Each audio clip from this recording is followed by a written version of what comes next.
إياك نعبد وإياك نستعين. السلام عليكم ورحمة الله وبركاته. إن الحمد لله نحمده ونستعينه ونستغفره ونؤمن به ونتوكل عليه. أعوذ بالله من شرور أنفسنا من سيئات أعمالنا. من يهده الله فلا مضل له ومن يضلل فلا هادي له. أشهد أن لا إله إلا الله وحده لا شريك له وأشهد أن محمدا عبده ورسوله أما بعد. كان النبي صلى الله عليه وسلم إن أصدق الحديث كتاب الله وأحسن الحديث حديث محمد صلى الله عليه وسلم. شر الأمور محدثاتها كل محدثة بدعة كل بدعة ضلالة كل ضلالة في النار.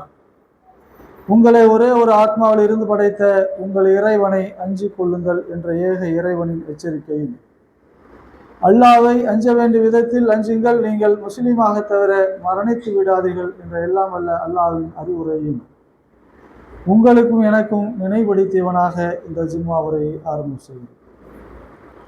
கண்ணியத்துக்குரிய எல்லாம் வல்ல அல்லாஹ்வின் நல்லடியார்களே, அல்ஹம்து சூராவின் விளக்கத்தை நாம் தொடராக பார்த்து வருகிறோம்.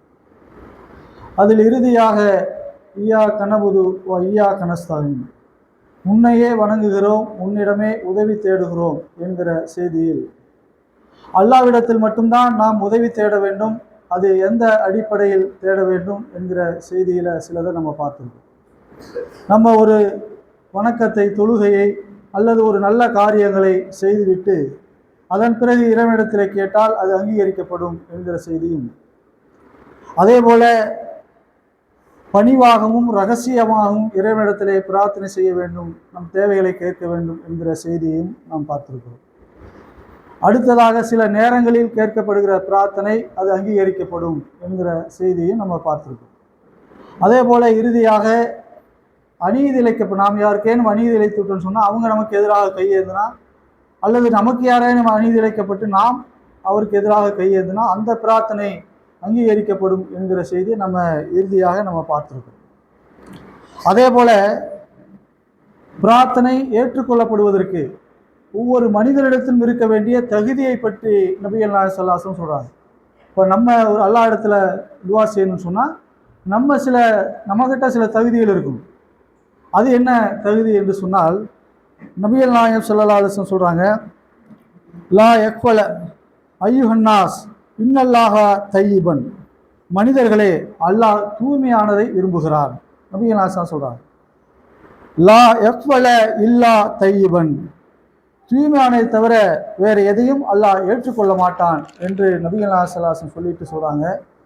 யா அய்யுஹல்லதீன ஆமனு குலு மின் தையிபாத்தி மா ரஸக்னாக்கும், உங்களுக்கு வழங்கியதில், அல்லாஹ் குர்ஆன்ல சொல்றான், உங்களுக்கு வழங்கியதில் தூய்மையானதை உண்ணுங்கள், தூய்மையானதை தவிர வேறு எதையும் அல்லாஹ் ஏற்றுக்கொள்ள மாட்டான் என்று அல்லாஹ் திருமறை குர்ஆன்ல சொல்றாங்க. இந்த செய்தியை சொன்ன நபிகள் நாயகம் ஸல்லல்லாஹு அலைஹி வஸல்லம் ஒரு செய்தியை சொல்றாங்க. ஒரு மனிதன் நீண்ட பயணம் போகிறான், ஒரு நீண்ட பயணத்தில் போய் நம்ம அல்லாஹ்ட்ட பிரார்த்தனை செய்யணும், அது அங்கீகரிக்கப்படும் என்று நபிகள் நாயகம் ஸல்லல்லாஹு அலைஹி வஸல்லம் சொல்றாங்க. அதை என்ன கூடுதலாக எப்படி நபிகள் நாயகம் ஸல்லல்லாஹு அலைஹி வஸல்லம் சொல்றாங்கன்னா, ஒரு மனிதன் நீண்ட பயணம் போகிறார், அந்த பயணத்தின் காரணமாக அவன் என்ன ஆச்சுன்னு சொன்னால், அப்படியே அந்த காலத்தில் இன்னைக்கு மாதிரி நம்ம போகிற பஸ்ஸில், ட்ரெயினில், ஃப்ளைட்டில் ஏசியில் போயிட்டு ஏசியிலே வரல. அன்னைக்கு அவங்க அந்த பயணம் எப்படி இருக்கும், பாலைவனத்தில் ஒரு ஒட்டகத்தில் குதிரையில் இப்படி போகிற பயணம். அந்த பயணத்தில் என்ன ஆகும், பாலைவனத்தில் போகிறப்ப காற்று புழுதி மணல்லாம் அடித்து எங்கே போய் இடையில மேக்கப்லாம் போட முடியாது. இல்லை, பாலைவனத்தில் போனால் இடையில போய் மேக்கப்லாம் போட முடியாது, அப்படியே தலையெல்லாம் பரட்டை ஆயிரும், முகமெல்லாம் மேனியெல்லாம் புழுதி படிந்து ஒரு மாதிரி ஆயிரும் இல்லையா.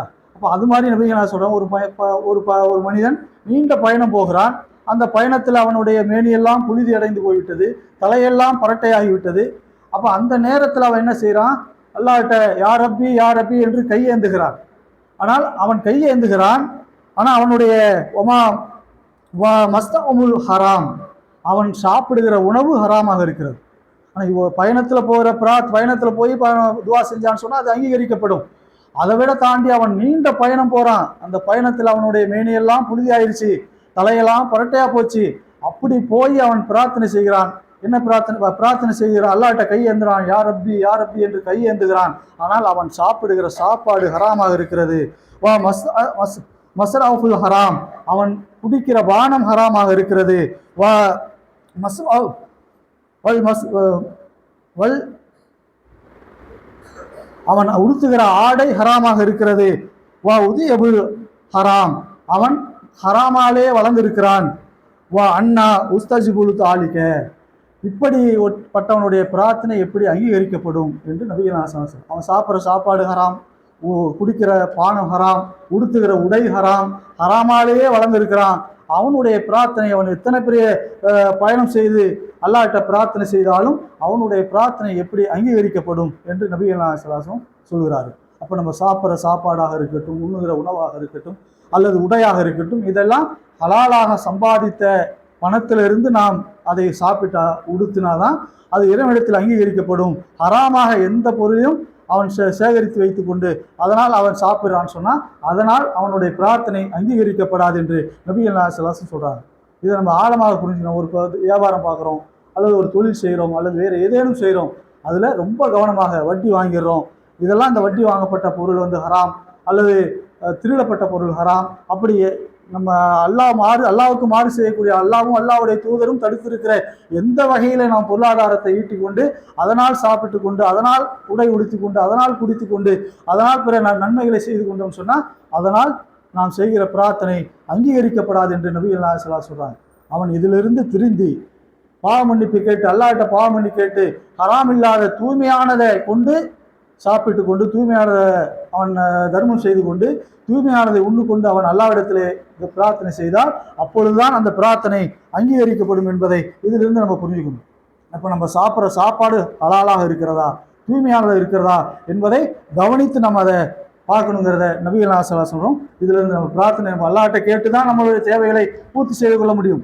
அல்லாஹ்ட்ட கேட்டு தான் நமது தேவைகளை எதுவாக இருந்தாலும், ஒரு நோய் நிவாரணமாக இருந்தாலும் சரி, அல்லது நம்ம பொருளாதார தேவைகளாக இருந்தாலும் சரி, அல்லாஹ் கொடுத்தாதான் நம்ம அதிலிருந்து பயனடைந்து கொள்ள முடியும். அப்போ இந்த அல்லாஹ்ட்ட இருந்து நம்ம பெற்று பயனடைய வேண்டும் என்று சொன்னால் நமது உண்ணுகிற உணவும் எல்லாமே ஹலாலாக இருக்க வேண்டும் என்பதை நம்ம ஆழமாக புரிந்து கொள்ள வேண்டும். அடுத்ததாக நபிகள் நாயகம் ஒரு செய்தி சொல்கிறாங்க. நீ அல்லாஹ்ட்ட பிரார்த்தனை செய்தன்னு சொன்னால் அவங்க பிரார்த்தனை அங்கீகரிக்கப்பட வேண்டும் என்று சொன்னால், மீன் வயிற்றில் இருந்தாரே ஒருத்தர், மீன் வயிற்றில் இருந்தாரே அவர் ஒரு பிரார்த்தனை செய்தாரே, யார்? யூனுஸ் அலைஹிஸ்ஸலாம். அவங்க அல்லாஹ்ட்ட கோச்சிக்கிட்டு அவர் போகிறாரு, அல்லாஹ்கிட்ட கோச்சிக்கிட்டு போகிறாரு. ஒரு கப்பலில் போகும்போது அவரை கடலில் தள்ளுறாங்க, ஒரு மீன் அவரை முழுங்கிருது. மீன் வயிற்றில் அல்லாஹ் கொஞ்ச நாள் வச்சுருக்கான். அப்புறம் அங்கேருந்து ஒரு பிரார்த்தனை செஞ்சார் இல்லையா? என்ன செஞ்சார்? லா இலாஹ இல்லா அன்த சுப்ஹானக இன்னி குன்து மினல் ஸாலிமீன் என்று ஒரு பிரார்த்தனை செய்ய, இறைவா நீதான் தூய்மையானவன், நான் அநீதி இழைத்து விட்டேன், நீ என்னை மன்னிக்கவில்லை என்று சொன்னால் நான் நஷ்டவாளி ஆயிரம் பிரார்த்தனை செய்தார்ல, அந்த பிரார்த்தனை நீங்கள் செய்துவிட்டு உங்கள் தேவைகளை நீங்கள் கேட்டீங்கன்னு சொன்னால் நிச்சயமாக அல்லாஹ் அங்கீகரித்துக் கொள்வான் என்று நபிகள் நாயகம் அந்த சொல்லும் போது என்ன சொல்றாங்க? மீன் வீட்டில் இருந்தாரே அவர் செய்த பிரார்த்தனை நீங்கள் செய்துவிட்டு உங்கள் தேவைகளை கேட்டீங்கன்னு சொன்னால் அல்லாஹ் நிச்சயமாக அங்கீகரிப்பான் என்று ஒரு செய்தியை நபிகள் நாயகம் சொல்றாங்க. அப்போ நம்ம அல்லாஹ்ட்ட பிரார்த்தனை செஞ்சோம்னு சொன்னால் இந்த பிரார்த்தனையும் செய்துவிட்டு நம்ம அல்லாஹ்ட்ட கேட்கட்டோம்னு சொன்னால் அல்லாஹ் அங்கீகரிப்பாங்கிற ஒரு வழிகாட்டுதலையும் நபிகள் நாயகம் அவர்கள் நமக்கு வழிகாட்டுகிறார்கள். அப்போ நம்ம அல்லாஹ்ட்ட கேட்குறப்ப இந்த பிரார்த்தனையும் சேர்த்துக்கணும். அடுத்ததாக இன்னும் ஒரு முக்கியமான ஒரு செய்தி என்ன சொன்னால், அல்லாஹ்ட்ட பிரார்த்தனை செய்வதில் ஒரு ஒழுங்கை நபிகள் நாயகம் சொல்லித்தராங்க. நீ அல்லாஹ்ட்ட பிரார்த்தனை செய்யுன்னு சொன்னால் அல்லாஹ்வை அவன் தகுதிக்கு ஏற்ப புகழுங்க. முதல்ல அவன் தகுதிக்கு ஏற்ப புகழணும். அவன் இந்த வானம் பூமியை படைச்சிருக்கான், இந்த உலகத்தில் ஏராளமான படைப்பு இருந்துச்சு. அல்லாஹ் இந்த உலகத்தில் ஏராளமான அற்புதமான படைப்புகளை படைச்சிருக்கான். நம்ம ஒரு சிறந்த படைப்பாக படைத்திருக்கான். நம்ம ஒரு பெரும் அதிசயம். இப்போ நம்ம எப்படி கண்ணை படைச்சிருக்கான், உடலில் இருக்க உறுப்புகளை, கிட்னியை, இதயத்தை, உடலில் இருக்க 1000 உறுப்புகள் இருக்கு இல்லையா? இன்னைக்கு அறிவியல் உலகத்தில் ஒவ்வொன்றும் எப்படி இயங்குது, எவ்வளோ அற்புதமான ஆச்சரியமான விஷயமா இருக்குது. இதெல்லாம் சிந்திச்சு பார்த்தாலாம் இவ்வளோ அற்புதமான ஒரு படைப்பை படைச்சிருக்கிறே என்று இந்த உலகத்தில் இந்த வானத்தை எவ்வளோ பிரம்மாண்டமாக படைச்சிருக்கான், எவ்வளோ இந்த சந்திரனை சூரியனை இதெல்லாம் எப்படி பிரம்மாண்டமாக சுற்றி கொண்டு இருக்கிறது, இவ்வளவு பேராற்றல் மிக்கவன் என்பதை நம்ம புரிந்து கொண்டு அந்த புரிதலோடு அல்லாஹ்ட்ட அல்லாஹ் இவ்வளோ பெரிய படைப்பாளன் இறைவா, இதுதான் எல்லாவற்றுக்கும் புகழுக்குரியவன், இதெல்லாம் சிந்திச்சு இதெல்லாம் புகழ்ந்துட்டு அல்லாஹ்ட்ட நம்ம கேட்கும். அப்படி நம்ம இதெல்லாம் தெரியலன்னு சொன்னால் அல்ஹம்துலில்லாஹி ரப்பில் ஆலமீன், அளவற்ற அருளாளனும் நிகரற்றா பேரன்புடன் அல்லாஹ்வுக்கே எல்லா புகழும் என்று சொல்லிட்டு மாலிக் யௌமித்தீன் நாய தீர்ப்பு நாளின் அதிபதி நீதான், இந்த குறைஞ்சபட்சம் இதையால் சொல்லிட்டு நம்ம அல்லாஹ்ட்ட இந்த அல்லாஹ் புகழணும். இது அல்லாஹ் புகழக்கூடிய விஷயம். அல்லாஹ் புகழ்ந்துட்டு அடுத்ததாக நபிகள் நாயகம் ஸல்லல்லாஹு அலைஹி வஸல்லம் மீது ஸலவாத், ஏதோ ஒரு ஸலவாத், நமக்கு எந்த ஸலவாத் தெரியுமோ, பெரும்பாலும் இந்த அத்தஹியாத்தில் ஓதுற ஸலவாத் நம்ம எல்லாத்துக்கும் தெரியும். நம்ம இந்த மார்க்கத்தில் இருக்கிறோம்னு சொன்னால் அந்த அல்லாஹ்வுடைய தூதர் அவர்கள் பெரும் சிரமத்தை, கஷ்டத்தை, துன்பத்தை அனுபவித்து தான் இந்த மார்க்கத்தை நம்ம அடைஞ்சிருக்கு. அது அவங்களே இந்த தூது செய்தியை சொல்லலைன்னு சொன்னால் நமக்கு இந்த மார்க்கம் கிடைச்சிருக்க இல்லையா? அதற்கு நன்றி கடனாக அவர்கள் மீது அல்லாஹும்ம ஸல்லி அலா முஹம்மதின் அந்த பிரார்த்தனை, அத்தியாயத்தில் ஒருத்தர் பிரார்த்தனை, அவங்களுக்காக அந்த பிரார்த்தனையை நம்ம செய்துவிட்டு அல்லாஹ்வை முதல்ல புகழ்ந்துட்டு அடுத்த நாள் நபிகள் ஸல்லல்லாஹு ஸலவாத் அவர்களுக்கு ஒரு பிரார்த்தனை செய்துவிட்டு நம்ம அல்லாஹ்விடத்தில் பிரார்த்தனை செய்தோம்னு சொன்னால் அந்த அல்லாஹ் அந்த பிரார்த்தனையை அங்கீகரிப்பதாக நபிகள் சொல்கிறாங்க. இப்போ இந்த ரெண்டு நம்ம பிரார்த்தனை செய்கிற ஒழுங்கு என்ன? அல்லாஹ்வை முதல்ல புகழணும், அடுத்த நபிகள் அவருக்காக துவா செய்யணும், அந்த ஸலவாத்தை நம்ம சொல்லணும். சொல்லிட்டு அப்புறம் நம்ம அல்லாஹ்கிட்ட நம்ம கேட்டோம்னு சொன்னால் நம்ம நிச்சயமாக அல்லாஹ் கொடுப்பான் என்ற வழிகாட்டுதல் நபிகள் ஸல்லல்லாஹு சொல்கிறாங்க. அப்போ இதில் ஒரு ரெண்டு செய்தியை நபிகள் சொல்கிறாங்க. நபிகள் ஒரு பள்ளிவாசலில் உட்காந்துருக்காரு, நபி தோழரோடு அமர்ந்திருக்கிறார்கள். அப்போ ஒரு மனிதர் வருகிறார், வந்து அல்லாஹ்விட்ட தொழுகிறார். தொழுதுட்டு என்ன செய்கிறாருன்னு சொன்னால் அல்லாஹ்வை புகழ்கிறார். அல்லாஹ்வை புகழ்கிறாரு, நபிகள் அவர்கள் மீது ஸலவாத் சொல்கிறாரு. ஸலவாத் சொல்லிட்டு அப்படியே அமைதியாக உட்காந்துருக்கார்.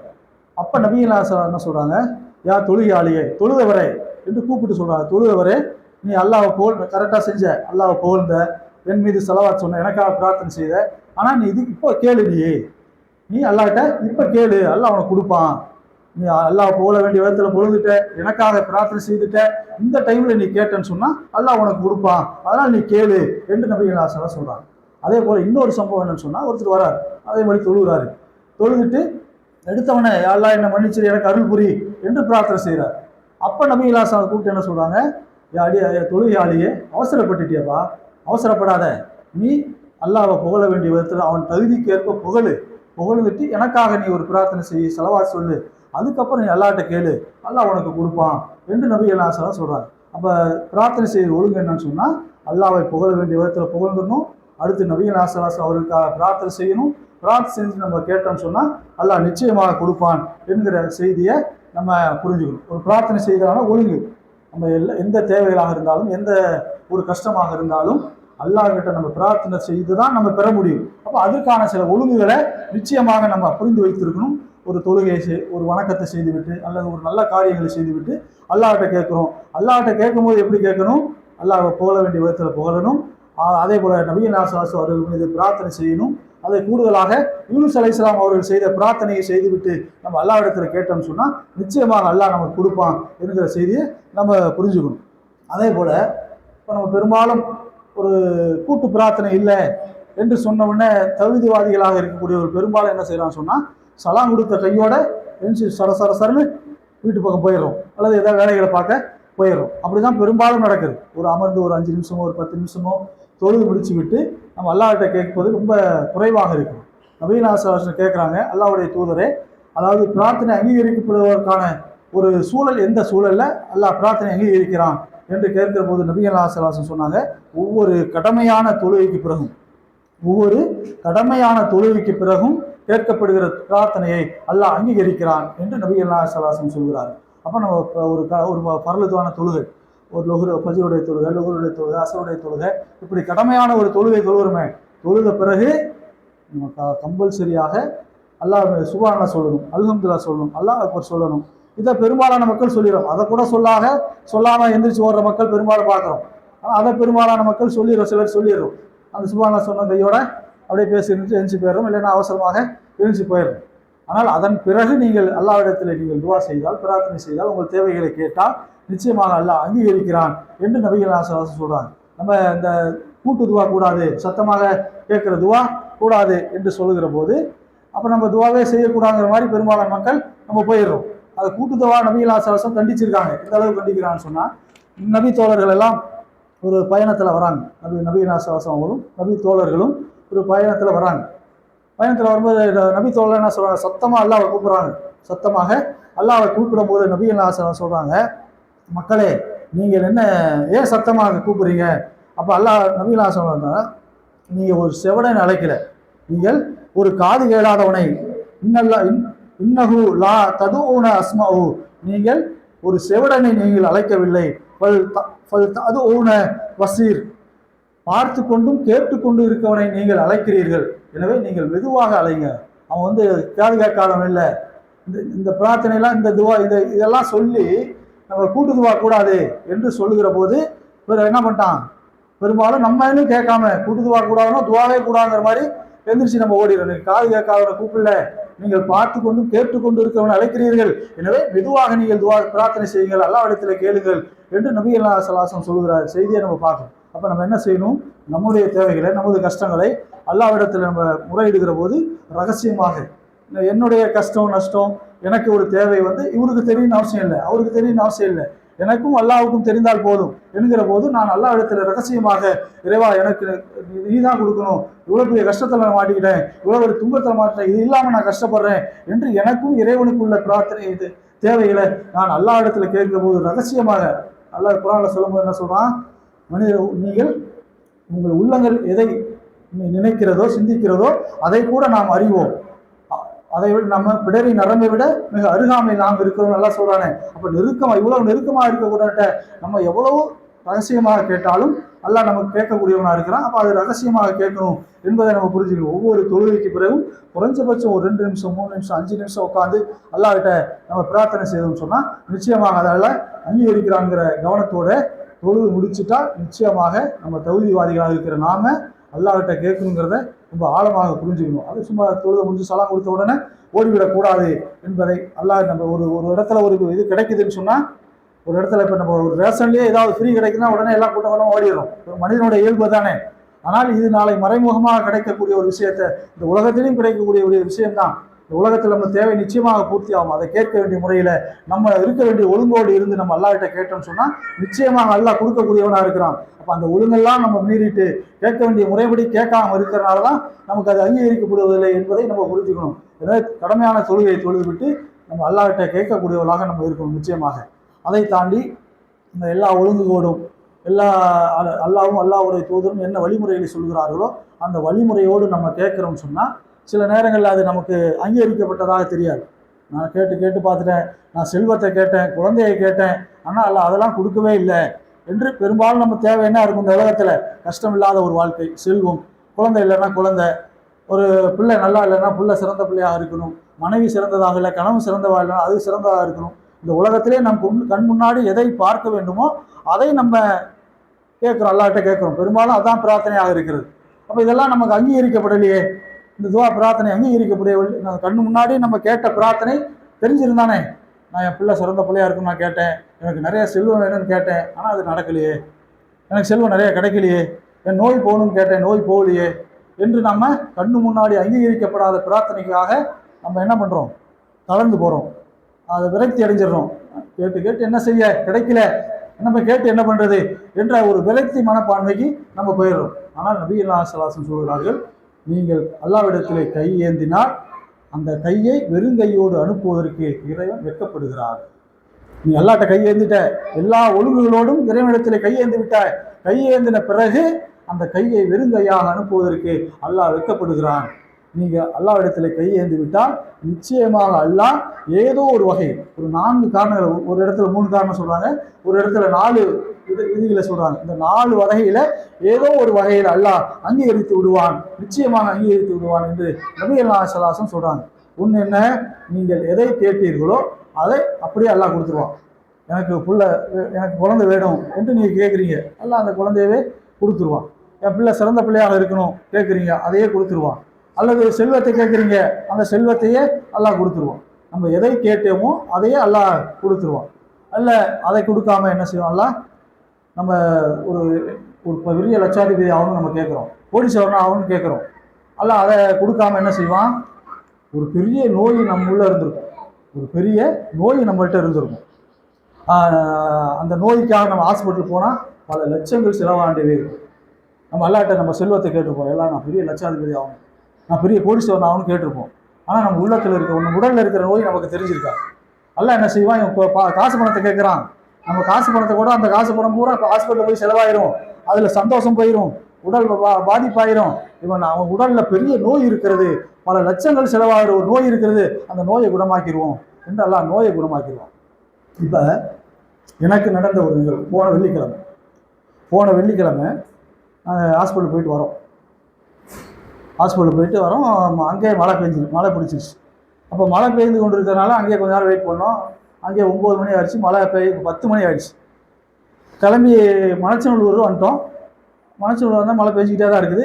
காரில் வந்து வைப்பர் ஓடிக்கிட்டே இருக்கும்போது நான் என்ன பண்ணேன், இறங்கி அந்த கண்ணாடி துடைக்கிறத அப்படி துடைச்சேன். வைப்பர் கைப்பட்டுச்சு. அப்படியே வைப்பர் நின்று போச்சு.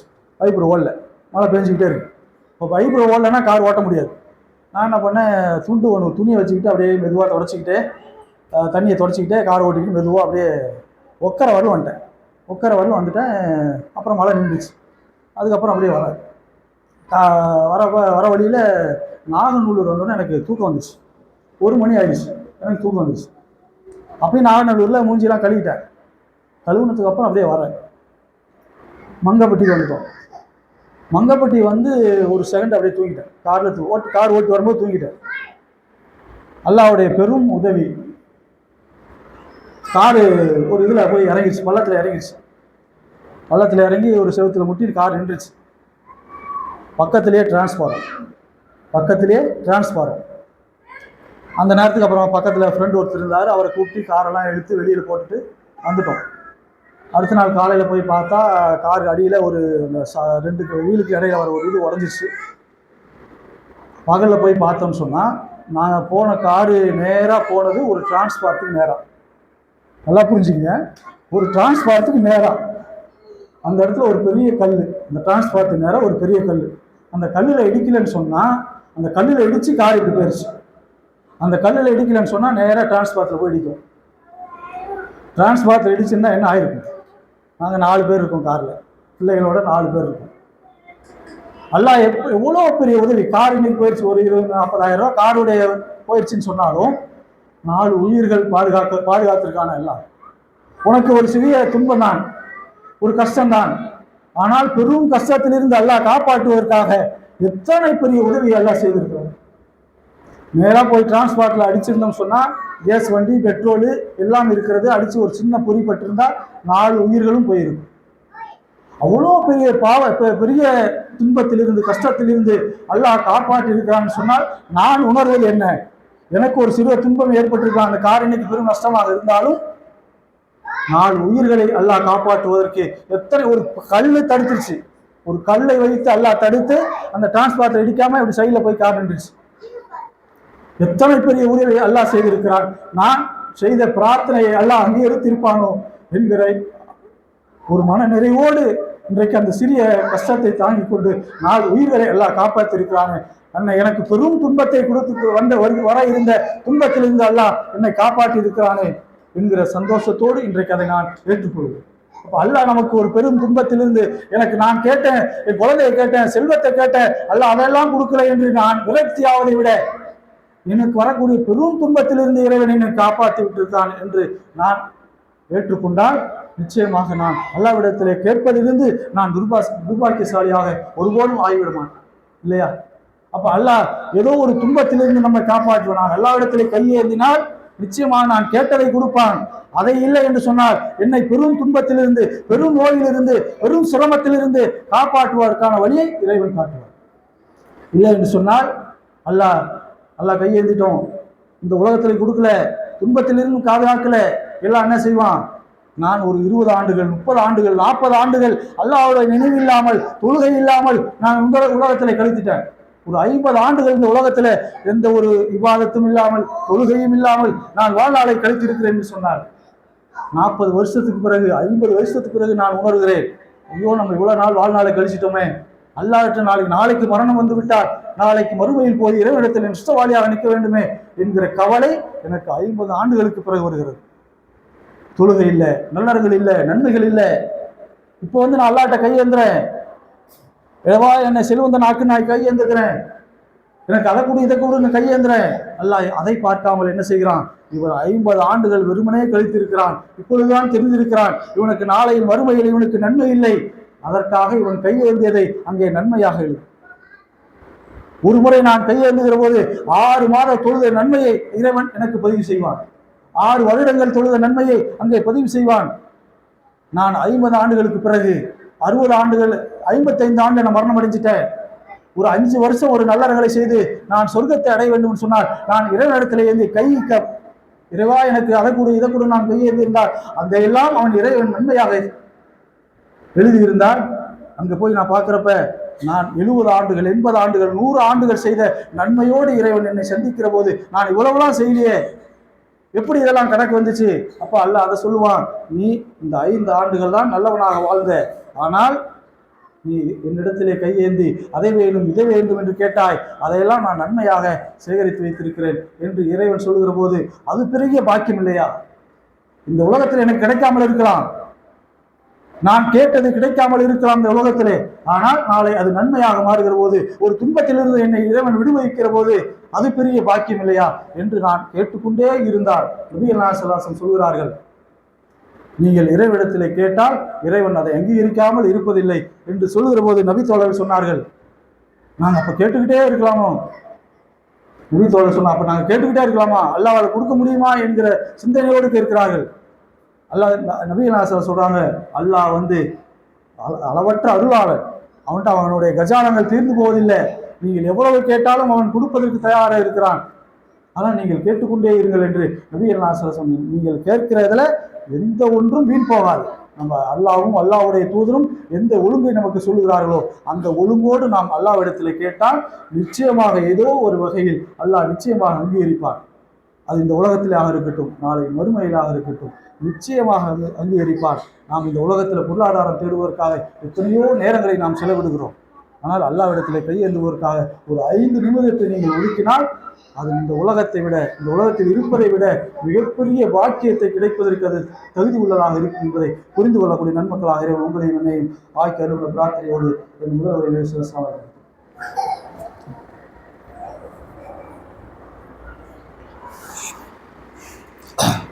அல்ஹம்துலில்லாஹி ரப்பில் ஆலமீன் வஸ்ஸலாத்து வஸ்ஸலாமு ஃபாத்திமில் அன்பியா வல் முர்சலீன். கண்ணியத்துக்குரிய எல்லாம் வல்ல அல்லாஹ்வின் நல்லடியார்கள், நாம் அல்லாஹ்விடத்திலே கேட்பதிலிருந்து நாம் துர்பாக்கியசாலியாக ஆகிவிடக்கூடாது. இறைவன் நாம் கேட்டதையே கொடுப்பான், அல்லது நமக்கு ஏற்படுகிற துன்பத்தை ஏதேனும் நீக்கி விடுவான், அல்லது மறுமையில் அதை கணக்கு வைத்து அங்கே கொடுப்பான். அதுபோல இன்னொரு செய்தியை நபிகள் நாயகம் சொன்னார்கள், நீங்கள் கேட்டதை விட சிறந்ததையும் அல்லாஹ் தருவான். நம்ம எதை கேட்குறோமோ அதை விட சிறந்ததை கூட அல்லாஹ் தருவான். இன்னைக்கு குழந்தை இல்லாமல் கஷ்டப்படுற கூட எத்தனையோ பேர் இருக்காங்க. ஒரு குழந்தை இல்லை, அது நமக்கு சிறந்ததாக தெரியும். அல்லாஹ் ஒரு வேலை நாடியப்ப அல்லாஹ் குழந்தையை கொடுக்குறேன்னு சொல்லலாம். சிலரை நாடிய போது நாம் குழந்தையை கொடுப்போம், ஆண் மக்களாகவோ பெண் மக்களாகவோ அல்லது ஆண் மக்களையும் பெண் மக்களையும் சேர்த்தோ நாம் கொடுப்போம். சிலரை மலடலாக குழந்தை இல்லாதவர்களாக கூட நம்ம ஆக்கிடுவோம் என்று அல்லாஹ் சொல்கிறோம். அப்போ குழந்தை இல்லாமலே போச்சுன்னு சொன்னால் இந்த உலகத்தில் கஷ்டம் சிரமம் அதை நமக்கு உணரும். சில குழந்தையோடு இருப்பார்கள், அவர்கள் முதிய வயதை அடைந்த போது அந்த பராமரிப்பதற்கு பிள்ளைகள் இல்லைன்னு சொன்னால் அது பெரிய கஷ்டம். அப்போ இந்த கஷ்டத்தெல்லாம் அந்த உலகத்தில் அவர் அனுபவிக்கிற போது இது சிரமம் தான், கஷ்டம்தான்.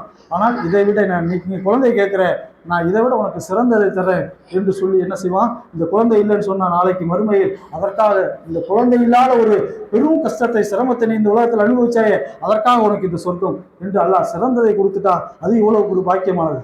நபிகள் நாயகம் அதான் சொல்றாங்க, நீங்கள் கேட்டதை விட சிறந்ததை அல்லாஹ் தருவான். இன்னொரு வழிமுறையை அல்லாஹ் நபிகள் நாயகம் சொல்லி காட்டுகிறார். அப்போ கேட்டது கிடைக்கும், அல்லது ஒரு துன்பங்கள் நீங்கும், அல்லது சிறந்தது கிடைக்கும், அல்லது நாளை மறுமையில் இறைவன் அவர் கணக்கு வைப்பான் என்பதை நம்ம புரிஞ்சுக்கணும்.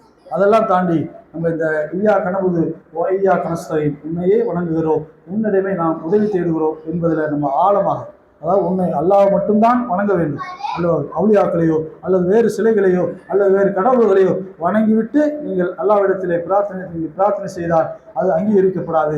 அப்படி அங்கீகரிக்கப்பட மட்டும் இல்லை, அல்லாஹ் குர்ஆன்ல சொல்லும்போது என்ன சொல்றான்? நீங்கள் மற்ற விஷயங்களை, நான் பாவங்களை தவறுகளை அல்லாஹ் நாடினால் மன்னிப்பான், அல்லாஹ் நாடினால் மற்ற தவறுகளை மன்னிப்பான். அல்லாஹ்வுக்கு இணை வைக்கிற பாவத்தை ஒரு காலமும் மன்னிக்க மாட்டேன், அது நிரந்தர நரகத்துக்குரிய பாவம் நல்லா சொல்றான். அல்லாஹ்வை மட்டுமே வணங்க வேண்டும், அல்லாஹ்விடத்தில் மட்டுமே நாம் உதவி தேர்ந்தோம். இதில் மாறு செய்து விட்டோம் சொன்னால் நிச்சயமாக நாளை மறுமையில் மன்னிக்க முடியாத ஒரு குற்றமாக, நிரந்தர நரகத்துக்குரிய பாவமாக அல்லாஹ் அதை எடுத்து நம்மை நிரந்தர நரகத்துக்குரிய பாவமாக குற்றமாக ஆக்கி விடுவான். எனவே அல்லாஹ்விடத்தில் மட்டுமே அல்லாஹ்விடம் மட்டுமே நாம் பிரார்த்தனை செய்ய வேண்டும், அல்லாஹ்வை மட்டுமே நாம் வணங்க வேண்டும் என்பதை நாம் கண்ணும் கருத்துமாக ஆழமான சிந்தனையோடு அதை புரிந்து கொள்ள ஒரு நன்மக்களாக இறைவன் உங்களை எதையும் ஆட்சி அருள் புரிய என்ற பிரார்த்தனையோடு என் உரையை நிறைவு செய்ய